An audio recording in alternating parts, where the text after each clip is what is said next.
Ayun, dahil nga Sunday ngayon, time naman para i-treat ko yung sarili ko. Kaya nga pumunta ako sa Kalamba para mag-unwind at mag-relax. So habang naglalakad ako, nagkita ako ng isang Japanese restaurant na hindi ko naman nabasa kung anong pangalan ng Japanese restaurant na to. Basta na ako pumasok tapos nag-order ako. At una nilang isinurb yung lemon iced tea.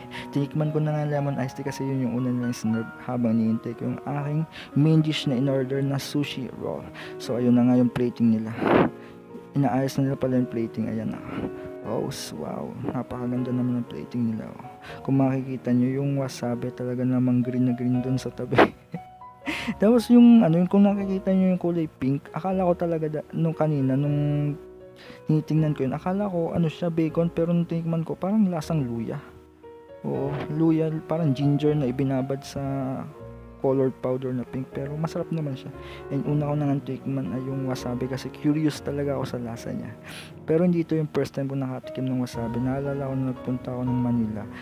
Tinikman ko na rin yung wasabi niyan pero hindi ko siya nagustuhan. Kaya ngayon try uli natin kasi baka malakas ng loob natin para tikman to. And yun na nga. Try na nga natin tikman yung wasabi at grabe, parang sinipa yung ulong ko pero go lang ng go. Diretso lang tayo, laban lang kasi hindi natin ipapahalata na bago tayo sa ganitong uri ng pagkain. Kung ari, parang medyo sanay na tayo kumain ng ganito Japanese food. Pero sa bagay, nung mga time na nag-unwind din ako sa tabi-tabi, kumakain ako ng ramen sa mga Japanese restaurant pero never ko pang na-try kumain ng sushi.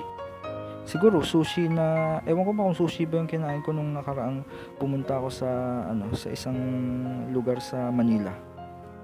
Tapos may ganyang sinerve din sila pero hindi ako sure kung sushi siya.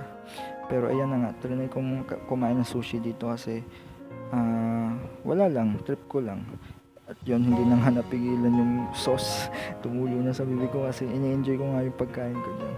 So kung magtataka kayo dun sa background music ko, Studio Ghibli sad song siya kasi try lang nating gamitin yun sa mga ganitong alone tayo nag-iisa, nag-explore mag-isa, i-try mag-unwind, mag-relax. Ayun na nga. So maraming salamat. Ayan, hanggang dito na lang.